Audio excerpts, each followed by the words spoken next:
So, welcome to today's webinar, How to Build a Reskilling Culture for Talent Retention. We've got an awesome discussion planned for you today. And before we get started, I just want to remind you guys of a couple of very quick housekeeping things. So, first of all, this webinar is being recorded. So, if you can't make it to the end, or if you'd like to share it with one of your colleagues, you'll receive a link to the recording in your email tomorrow.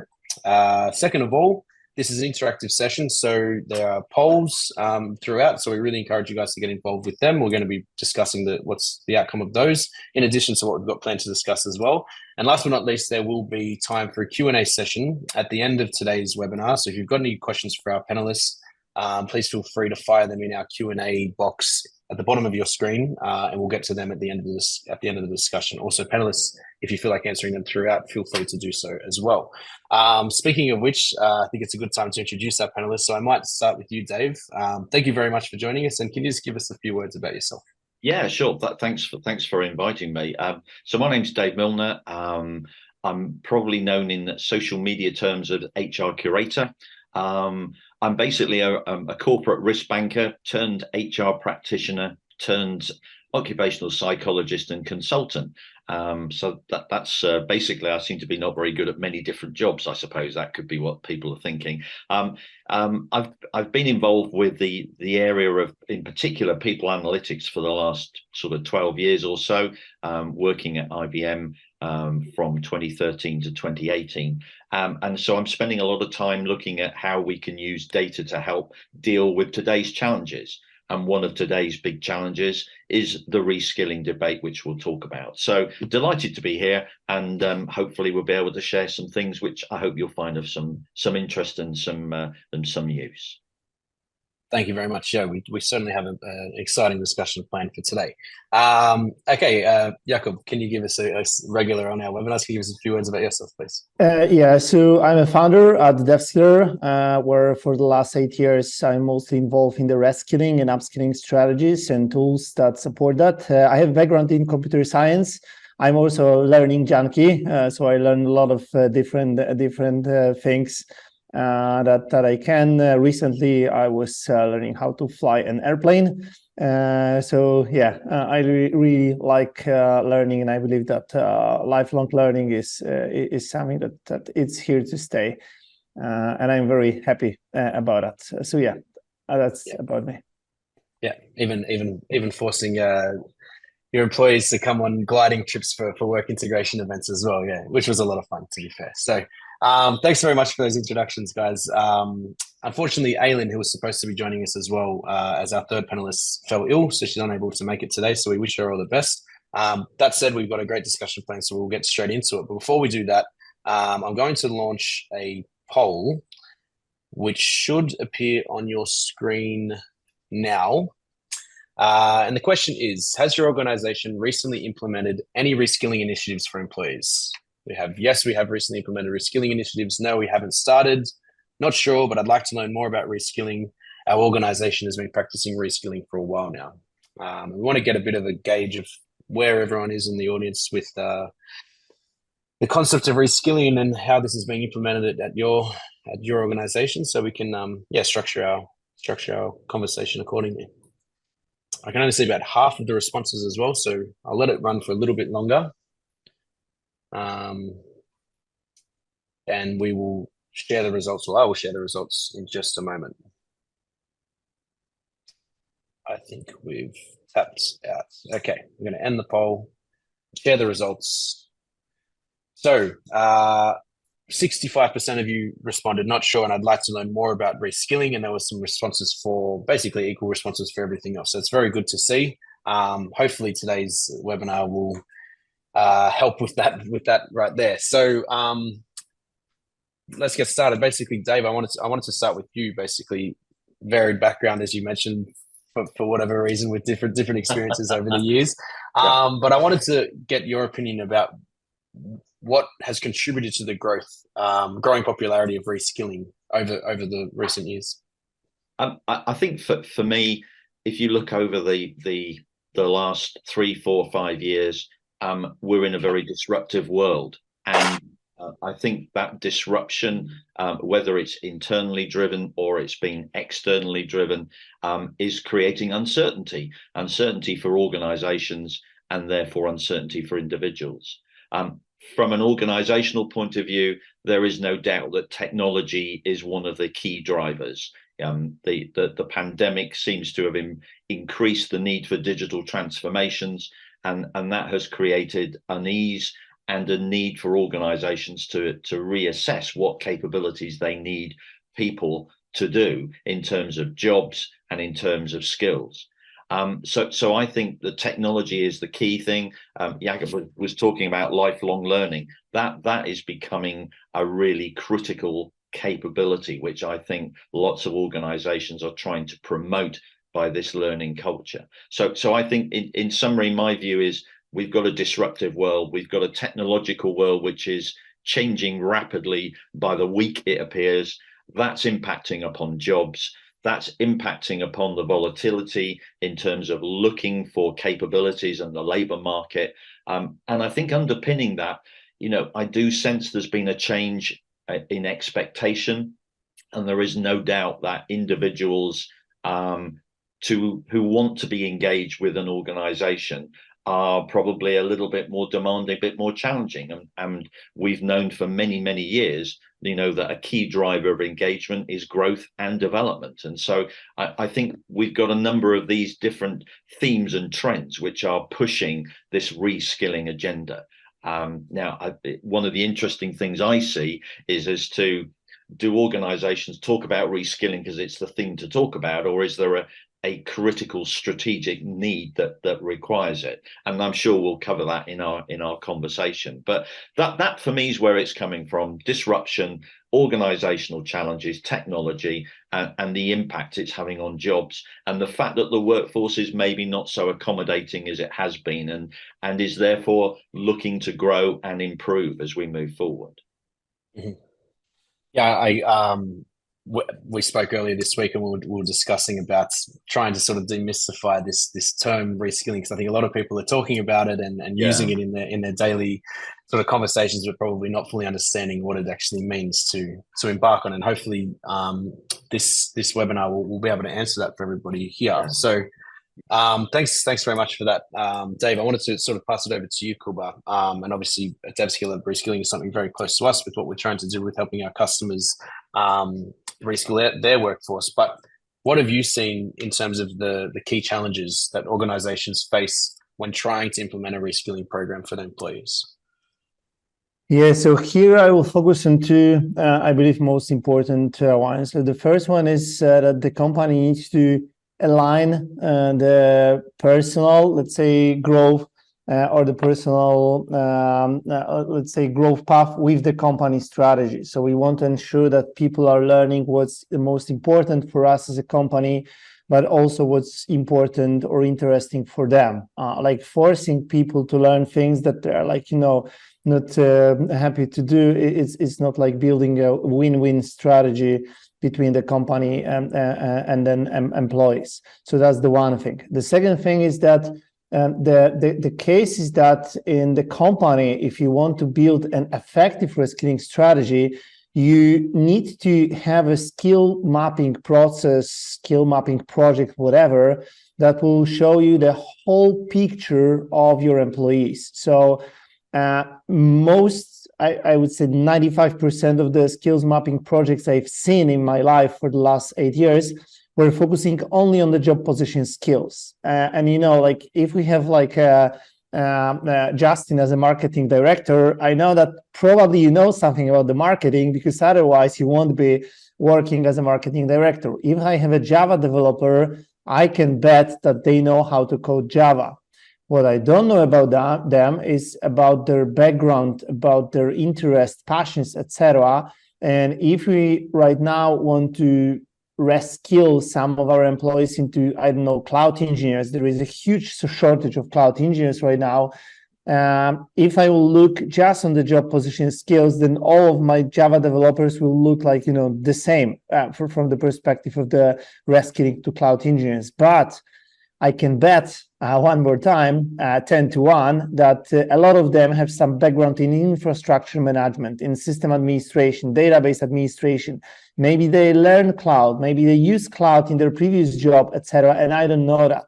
and having this whole picture of all skills for our employees. So these that are core for the job, these which are nice to have for their job, and also these that they just know. I know Photoshop and no one knows about that at my company. I'm not using it on a daily basis, but if you need to take pictures of the board members, I'm perfect person to do that. Just no one knows about that. The same applies to reskilling.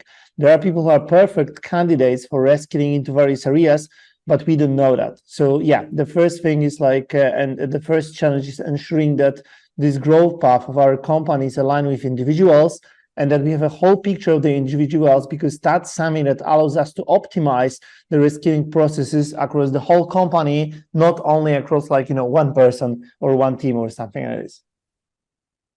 Yep. Awesome.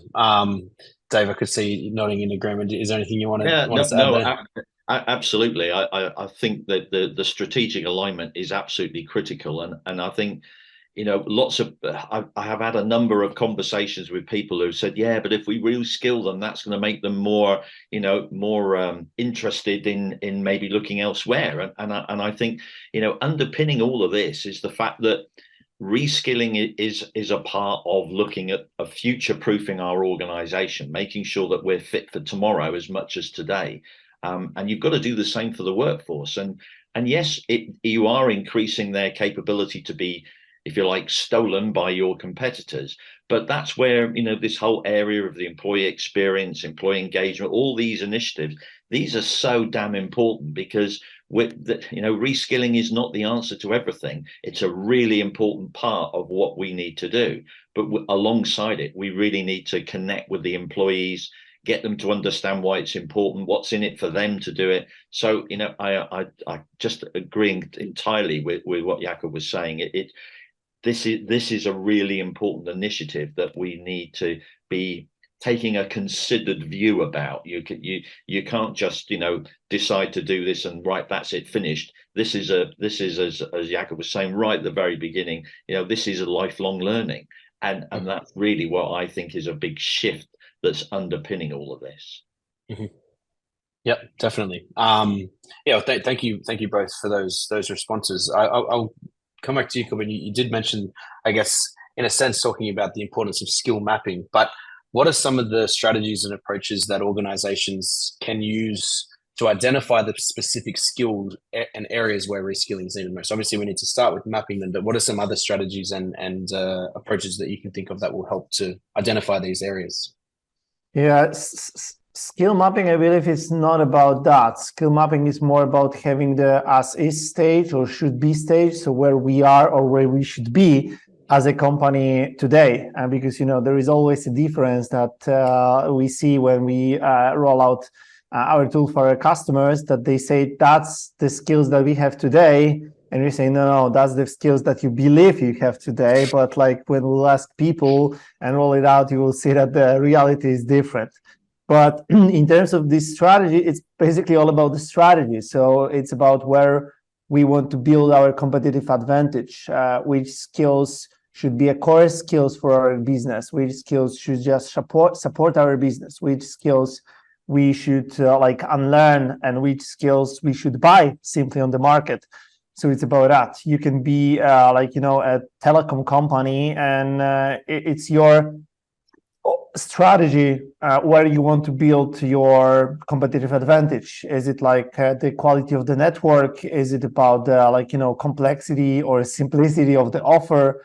Is it about being able to use the data and sell the data or reports to different companies? So it's all about the company strategy and aligning this company strategy with the skills strategy. Recently, I've seen one of the stock exchanges, and they said that their strategy is to just increase the revenue from the data. So they say, okay, the currency market is great, but we have a lot of data, we have a lot of knowledge about the market, about the companies, about the indexes, etc. So why we are not using that? So of course, for them, the skill strategy and the critical reskilling area will be about being a data-driven, about data analysis, about machine learning, about AI, data storytelling, visualization, everything that is related with the area where they want to build a competitive advantage. So I would say it's that, like, you really need to know as the C-level of the company how you want to grow this company, how you want to make this company different compared to like your competitors, and these are the areas where you will reskill, and skills mapping is about who you will reskill to these areas, right? And it's all about that. Mm-hmm. Okay, awesome. So Dave, I wanted to bring it back to you and talking about technology, and obviously in your experience we discussed this offline as well, but what role does technology play in facilitating reskilling initiatives, and how can organizations leverage it effectively? I know that you've been working with some companies recently. Yeah, So I think it's critical, and just to build on Jako's point, you know, in terms of some of the sort of strategies, I think one of the things that I think personally I think is very important is that you need to collect some information and some data about what capability the as it is, and also the levels and the expectations that you want people to aspire to. So I think, you know, whether it's a skill taxonomy, a competency taxonomy, knowledge taxonomy, whatever it is, I personally believe that you've really got to focus on a data strategy that underpins this, because it's really important, because otherwise you're not going to be able to measure or help the employee make a shift because they don't know how far away they are from being competent or whatever. So I think that's vital. And back to your question about the technology, I mean, technology is a critical enabler to help any of these reskilling initiatives. I mean, we've got, you know, accessibility to training. You know, we have got to shift to a far more personalized way of learning. That's what the employee experience is underpinned by, that technology framework. So I think the technology enables us to be able to gauge very quickly where is the workforce, where is it currently today, where does it need to get to, where are we succeeding, what programs are helping us to make the shift, what programs aren't working, because, you know, data drives accountability of the individual in terms of them taking their development forward, but it also takes accountability for managers and leaders who are supporting them on that journey through whatever means that is. So I do think that this data and analytical trend is very important to help you understand the efficiency, the completion of activity, remaining program, you know, knowledge gaps that you may have, etc. I think the whole new way of looking at learning is very technologically orientated. We've got to make it, as I said earlier, personalized, a bit more immersive. You know, people are using virtual reality to drive some of their onboarding before they even get to an organization. And so, you know, it enables you to start to look at, well, if I need this new skill, maybe there's I've seen somebody been talking about using the metaverse to try and simulate some of the activities they need to do, so it's a safe environment.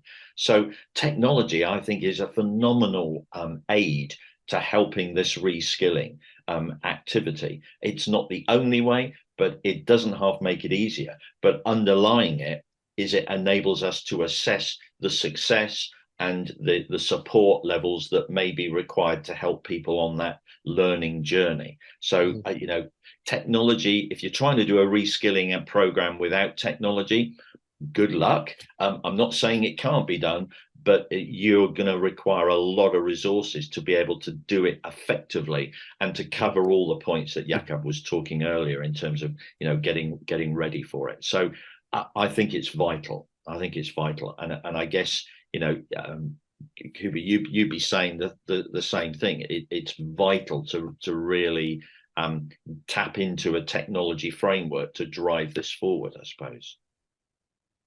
So there was actually a question here from the audience in the Q&A. Usually we leave it to the end, but it's on this point. So question here from Kat, for you, Dave. What data points would you start with to help build out a reskilling strategy?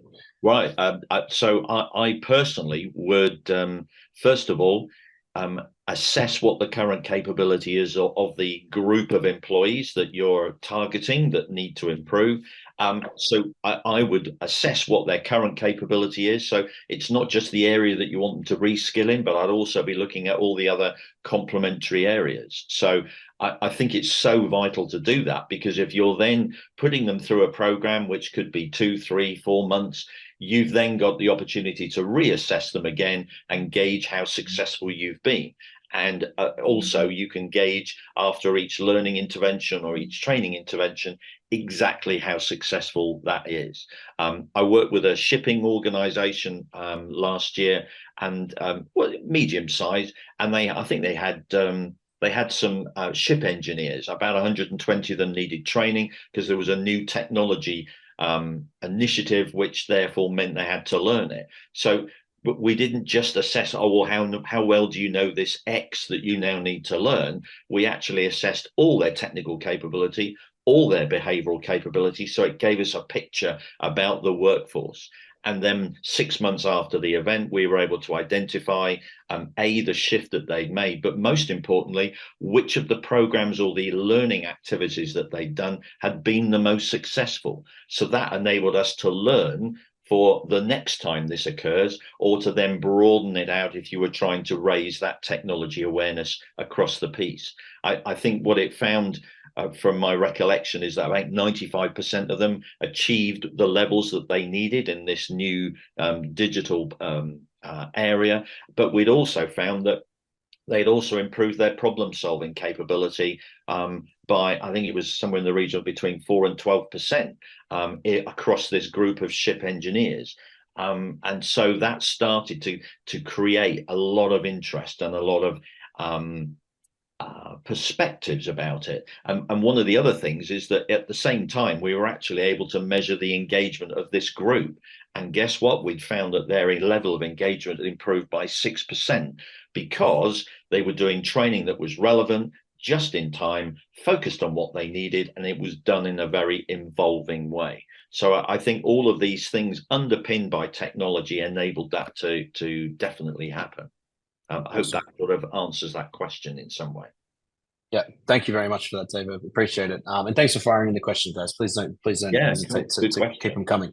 So I'm going to launch another poll here. Obviously, this webinar is about reskilling and how this impacts talent retention. So the second poll is going to be kind of a segue into this part of our conversation, which should be appearing on your screen now. And this is a multi-choice question, so you can put in multiple responses. But basically, the question is: what are the primary reasons companies struggle with talent retention? You have limited growth opportunities, lack of recognition and appreciation, inadequate work-life balance, insufficient professional development programs, poor workplace culture, ineffective management or leadership, insufficient benefits or perks, or other. Basically, something here that you didn't see that perhaps might be contributing to this as well.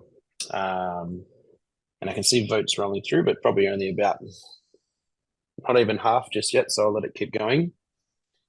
And we'll start to sort of move this conversation a little bit into the talent retention element of how reskilling can play a role in this. But first, we want to get some feedback here first.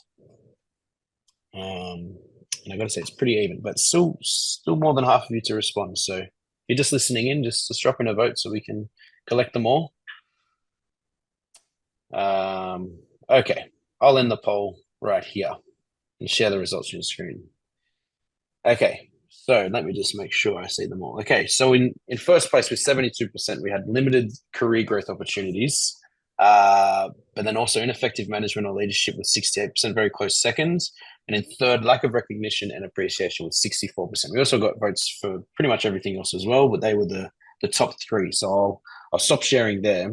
And it's interesting that we got that feedback from the audience, because I guess it sort of bodes well with what we're about to discuss in terms of, for you, Kuba, in terms of reskilling and how this can positively impact employee engagement and bolster talent retention.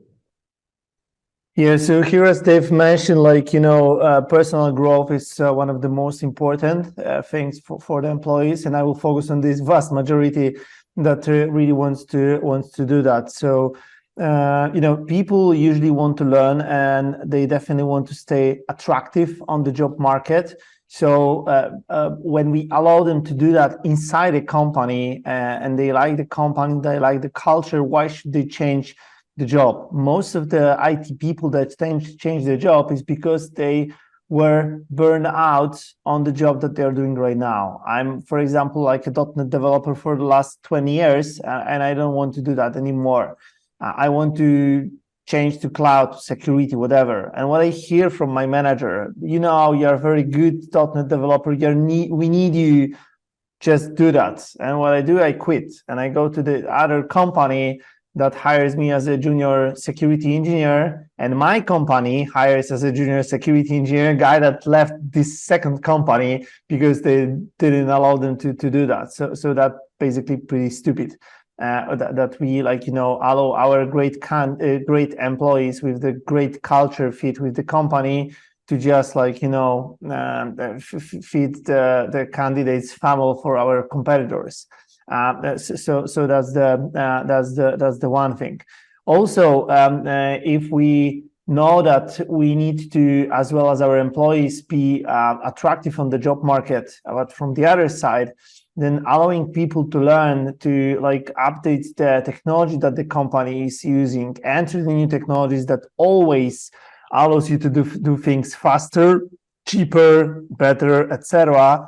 So staying on this technical edge, or a little bit below the edge, is something that most of the companies should do. Otherwise, we'll have this situation that we have in the banking industry when they still use COBOL.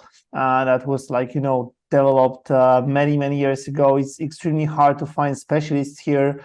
Coding every single thing in COBOL takes weeks, while doing the same in Python takes hours, and that's the thing. So when we can align the company strategy with the development strategy for our employees, that's great.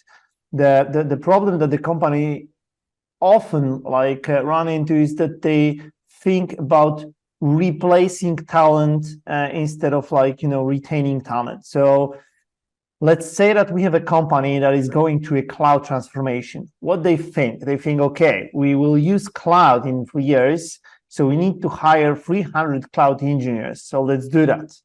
And they are not thinking that in these 3 years they will stop using the on-prem servers. So all of the people that are right now system administrators, network administrators, they will need to send out from the company, bye-bye, you leave.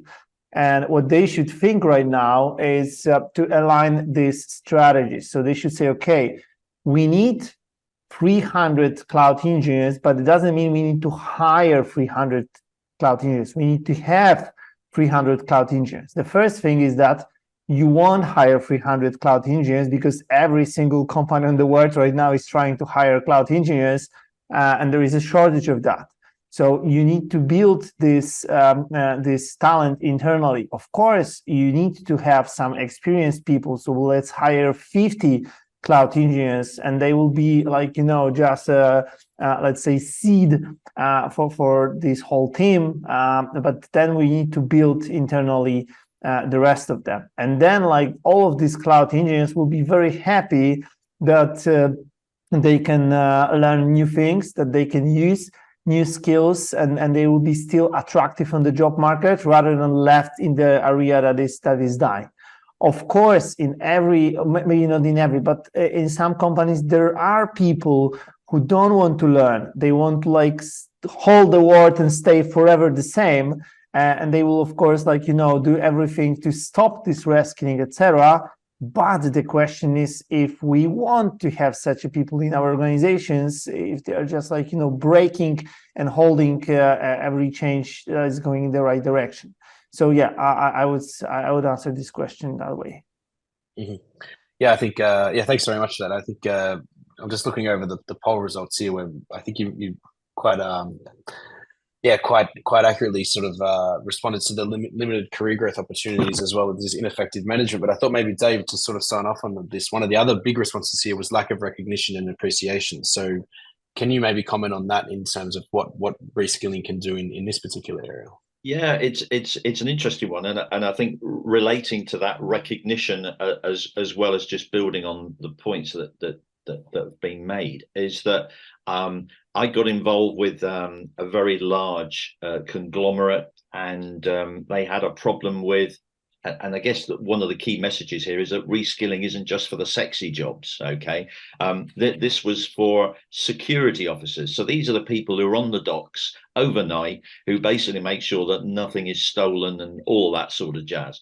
They had a horrific absenteeism issue, and the business partners decided that they needed to address this, because guess what? When somebody went away absent, they had to bring an external contractor in.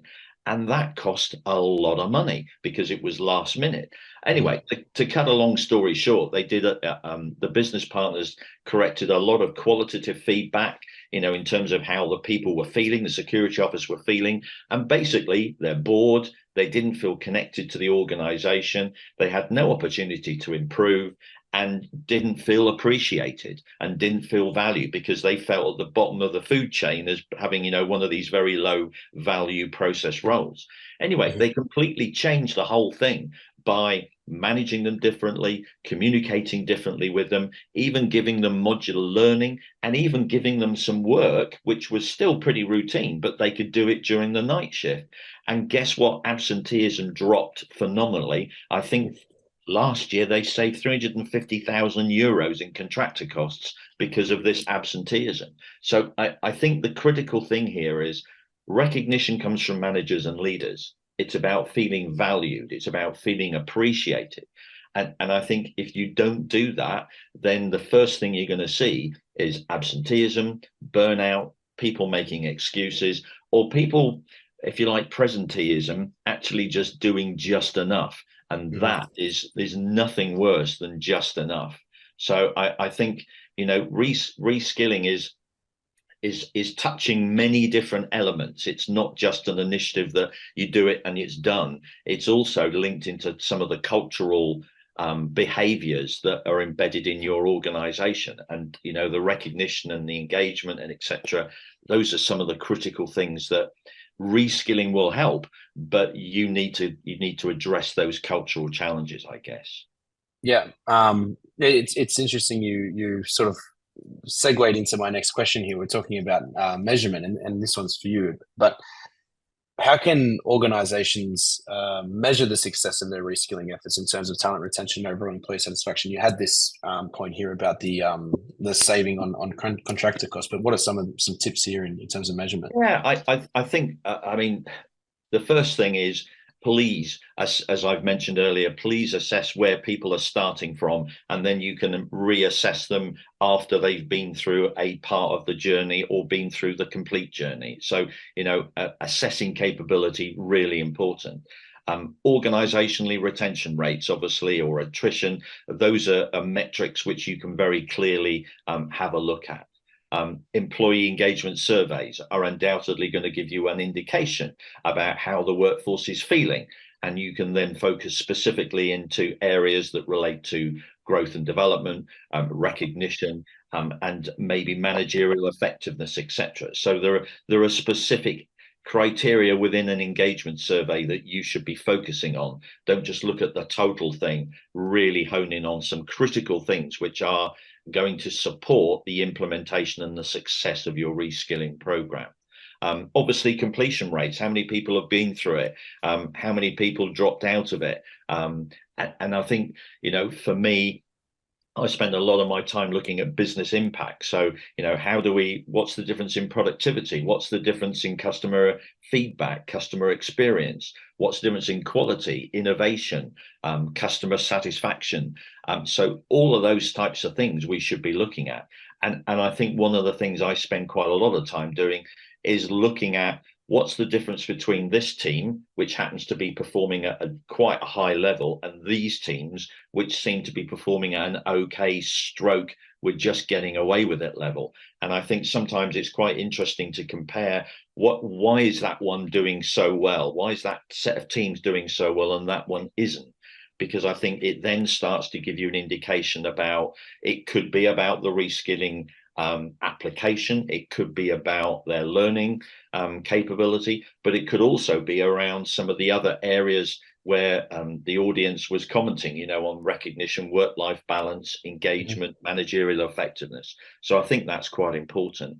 And I think obviously we've got to look at it from a cost-benefit analysis in terms of, we've invested in this.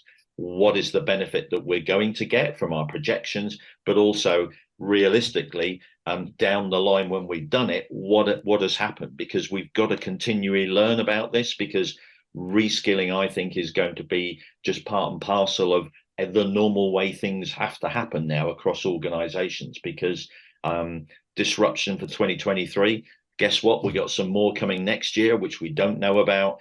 So we need to have a methodology that enables us to be able to start to think about the mapping process, the assessment process, capability, all of those types of things. The final thing, obviously, you can sometimes drill back and look at those people who are performing better, having gone through a reskilling program, maybe look at where they were recruited from. Is there a pattern there that starts to say these sorts of groups of people seem to have adopted this learning really well? And we've now looked at their, career history, and guess what? They've all come from this place or that organization, or they've had this level of experience. So I think there's a lot of different things that you can start to dig into that goes way beyond the traditional L&D, perspective. We've got to get much more rigorous in the way that we examine the data to find out, why has this happened, and how can we replicate it if it went well? That's the critical thing. Because, otherwise, just because you did it well last year doesn't mean you're going to do it well next year. We've got to make sure that you really cover all the very different bases. That would be my sort of starter for 10, I guess. Yeah, no, it's a really comprehensive answer, and really appreciate it. Cool. I don't know if there's anything you want to add here, or shall we move forward? Yes, maybe one thing that when we talk about any technology that we will use for skills mapping, reskilling, etc., we need to think about that it's garbage in, garbage out. So if you will force your employees to add some information to the system, to self-assess them, and they won't see the benefit for them, they will just treat it as kind of I don't know, a thing that HR just want to do because they are bored, or I don't know, that they need to do that. Then you will have all of the KPIs, all of the analysis that you will do. It will depend on a garbage data. So remember about that you need to ensure that your process is designed and crafted in a way that is really aligned with employee needs, and employee understand that they are doing it for them. And that's something that in relation with a good skills ontology or skills taxonomy, that's not it's built out of the skills with a proper size. Because the problem with the self-assessment quality, with the data quality, etc., is that often I see that the companies are using the taxonomy that is built out of huge skills that you can spend years on learning. Java is not a skill. Java is something that you can learn for 20 years, and there are still things that you can learn. English or foreign languages. It's hard to self-assess yourself in English. It's even hard to self-assess yourself in the native, your mother tongue, right? Because what's the context of the question? What do you ask me about? So ensuring that the skill taxonomy is built out of the very granular things that allows employees to really understand what are you asking about, etc. That's something that will ensure that the data quality that you will use to build your KPIs will be valid, will be relevant, will be real. So these are the two things that I will add to that, because having a good KPIs is great, but having a good data that is used to measure these KPIs is crucial. Yeah, definitely. And having the intention to measure just for the sake of measure without actually setting this up in the first place in the right framework is also probably a bad practice to follow. So we are starting to round towards the end of the discussion. We've got a couple of questions left here. I want to remind everyone, if you have any questions that you'd like to ask our panelists, you can continue to do so. Just pop them into the Q&A. We'll have some time at the end. Or if you think of something afterwards, feel free to write to us at hello@devskiller.com. But we'll also be sending you a follow-up email. So feel free to send in any further questions that come up afterwards. So I'll actually stay with you, Kuba. We've been talking a lot about what reskilling is and how it impacts talent retention and what's important in these processes. But I'm sure some people are sitting here in the audience thinking about, well, that's all well and good, but where do I start? So what advice can you give to those in the audience who are looking to start a reskilling initiative at their organization?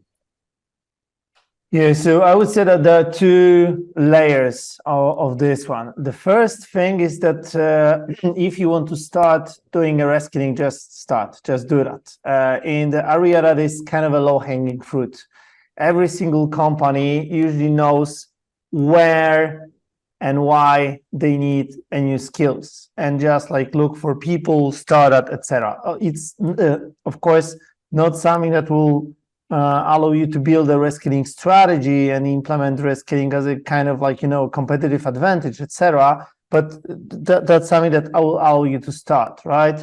And that's pretty easy. Like as mentioned, like we need cloud engineers. Instead of ensuring that we'll hire 100% of these cloud engineers from the market, let's say that 50% will be from internal mobility.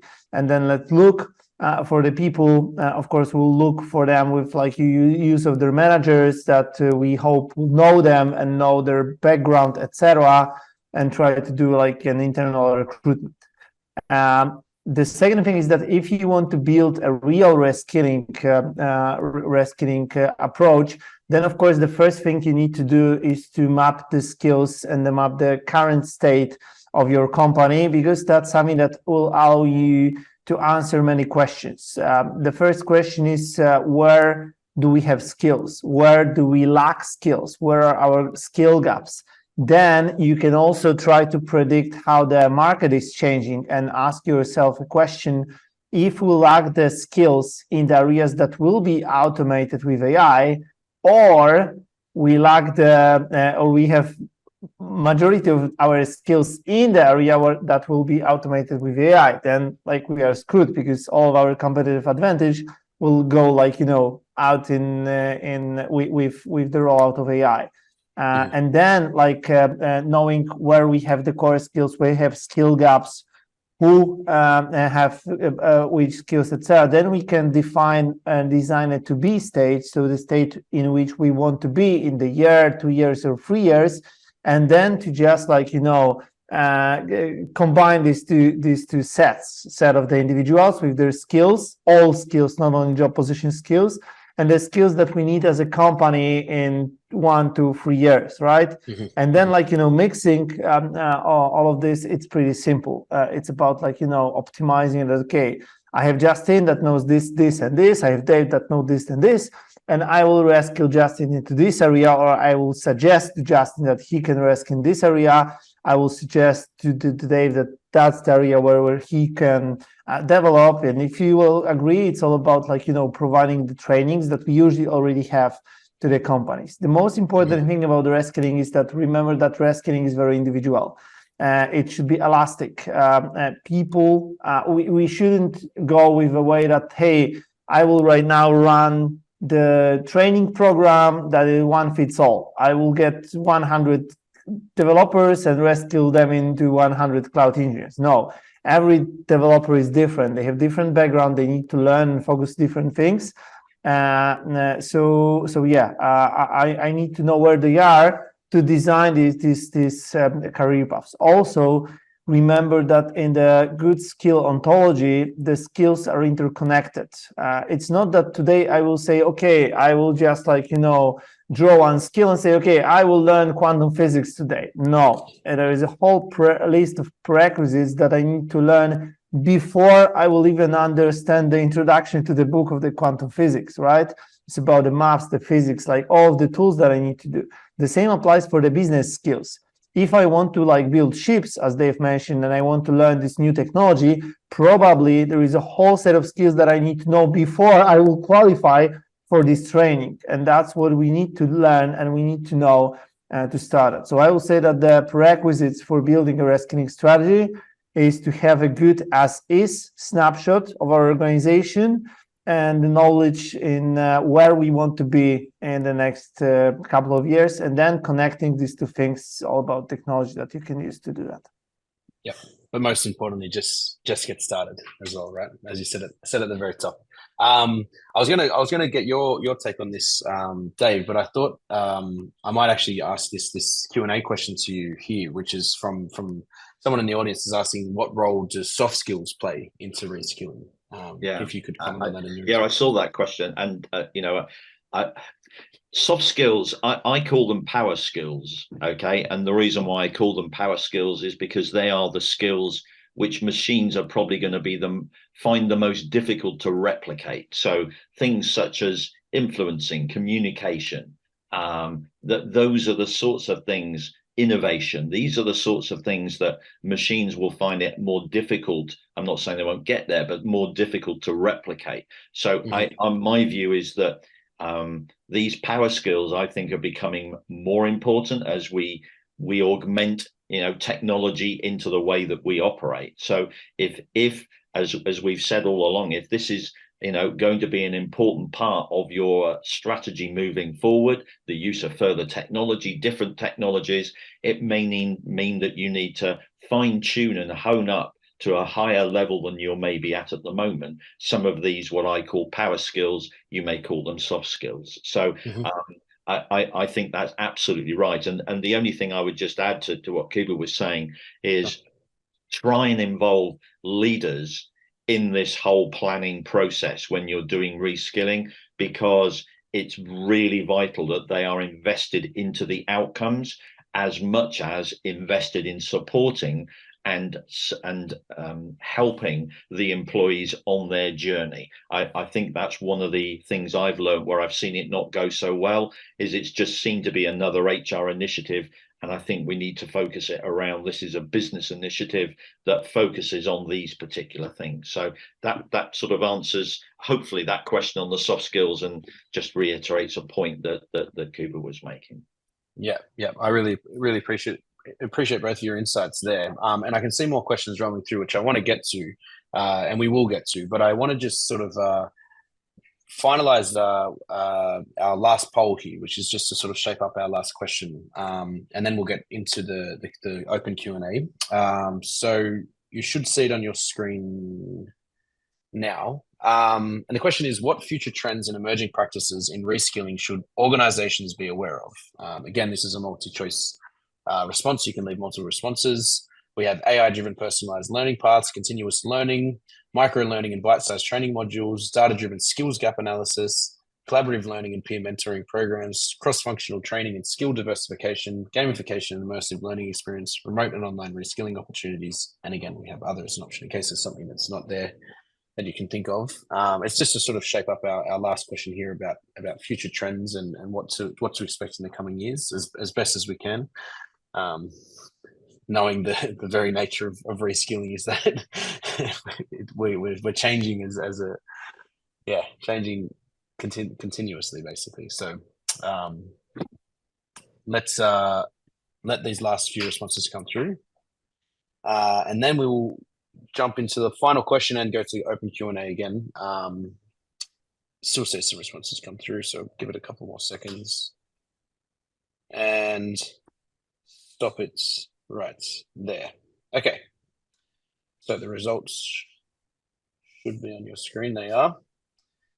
And yes, we had a tie for first place. The AI-driven personalized learning paths and continuous learning as a cultural norm. So I think we've briefly touched on both of these topics already throughout the webinar. We've had in close sort of tied for second, data-driven skills gap analysis and collaborative learning and peer mentoring programs. So some interesting responses there. We're also collecting all these poll results, and we'll share them with you guys afterwards as well, so you can have a flick back through them.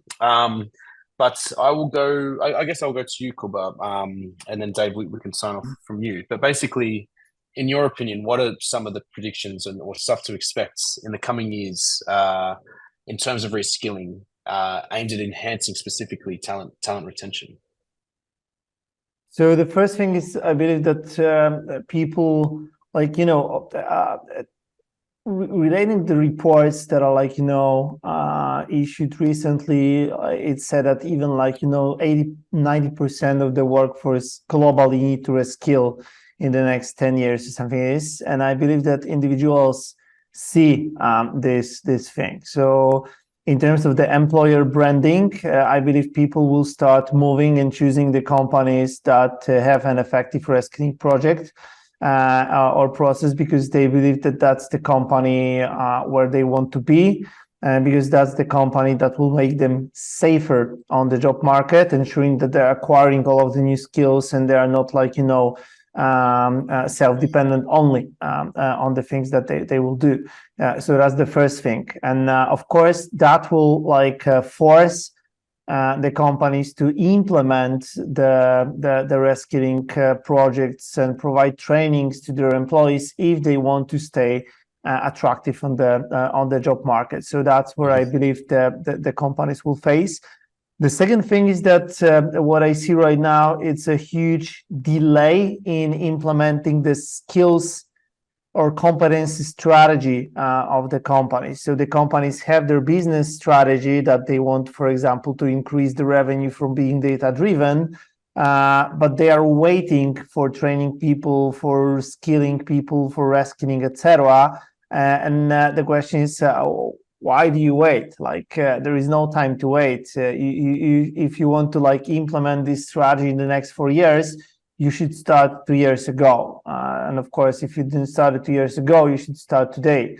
But that's the one thing. So I believe that there will be, like, a mind-blowing, like, the number of companies that are entering this reskilling market. And the question is, like, if we have enough experts to help this company define that. And if not, I believe that we'll start seeing more and more communities of the people involved in reskilling, and that they will share experience, share knowledge, share ideas, case studies about how we can, like, learn, and there will be, like, a social learning between the companies in terms of the reskilling strategies. Yep, awesome. Dave, I don't know if you wanted to add anything on that before. Yeah, I just add a couple of things. I think the poll sort of highlighted, I think thinking about and understanding a view about how to collect data on the capability of your people, it's vital. Lots of organizations seem to have dropped it, are not interested. My view is that the delays in trying to do this is because they haven't got a base from which to start. So I think that's really important for me. I think micro-learning is going to become really important because it's little bite-sized chunks of learning that you can just do 5-10 minutes a day, whenever, and think about think of the world of apps that we all live in. Apps get updated every day. And I think we're going to get into that place where this lifelong learning, which is where Cooper started right at the very beginning, that's going to have to become a reality. And I think underpinning this, one of the biggest things we've got to do is we've got to make some real focus on our managers and our leaders to be actually proper people managers. My view is that they need to become what I call talent magnets. Magnets attract people to want to go there, to want to work for them. And we've got to try and focus on really kickstarting and revisiting the capability of leaders and managers to manage their employees, because we can do as many reskilling things as we like, but if we don't ensure that there is a constant support stream of coaching, enablement, etc., maybe we might not derive the value we really want to get out of our reskilling activities. Yeah. And I guess it just leads into one of the questions. Larry asked this question about role of culture in reskilling. I think it's vital, and I guess my manager and leader plea is a part of that. But I think the other thing is, if you're really serious about learning, then you've got to introduce things that reinforce it. When I worked in IBM, we had everybody had a KPI. You've got to have 40 hours of learning a year. That's not a lot, but actually it showed to everybody that it is an important part of the way we do things around here, i.e. culture. So I do think that is that's a really important part of it. Yeah, I think we've even discussed it on one of our previous webinars. It's got to be top down, although to really be successful. It's all well and good to sort of have the intention to kick off a reskilling initiative if it's not being taken seriously by the managers, not being taken seriously by employees to sort of get involved with. So it's definitely got to be something that's built in within the culture of the organization for sure. So and thanks for answering that question, Larry. I hope that answered that for you. I'll go to this question here from Kat for you, Kuba, obviously having done a lot of hiring in your time. The question here is, how can recruitment teams better capture past skills of candidates as part of the hiring process without relying on resumes? So it depends on why you want to do that. Is it that you want to hire people based on their past skills? That I have two candidates and I'm comparing these candidates not as like an employees, but like for the past skills. That sounds very hard to do and complex. And I believe that recruitment is more about more than the past skills. And we are looking for people that can resolve problems, that can bring value to our business, rather than like focusing on their past skills. Probably that's not something that I would do, to be honest. Of course, just after hiring, I would go with the skills mapping for this person that was hired to learn about these past skills. But I believe that that's not something that will be taken as a part of the recruitment process. Of course, you can map the skills of the person or candidates during the recruitment process. You can like use the tool that you use for your regular employees, show them the whole ontology of the skills and ask them to self-assess themselves in this area. But still, that's something that probably we need to repeat after this, after hiring of such a person, because like my motivation for the self-assessment or skills mapping in the recruitment process is totally different to my motivation to self-assess my skills after being hired. Because in the first case, I'm fighting for being hired. For the second process, so after being already an employee of this company, I'm fighting for my personal growth. So that's not where I want to overestimate my skills, because that means that I won't be sent to any single training because I'm an expert everywhere. So that's the one thing. I'm not sure if recruitment is a good place to capture these past skills, to be honest. Yeah, perhaps more on the existing employees, if we're talking about sort of internal recruitment rather than hiring off the market. So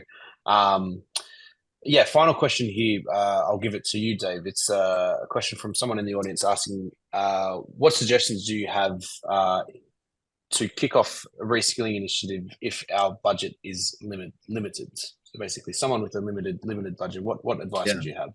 Well, that's a toughie, that one. I think that there is undoubtedly for some form of budget to be able to do some of this activity. And as I've said earlier, technology is a big enabler.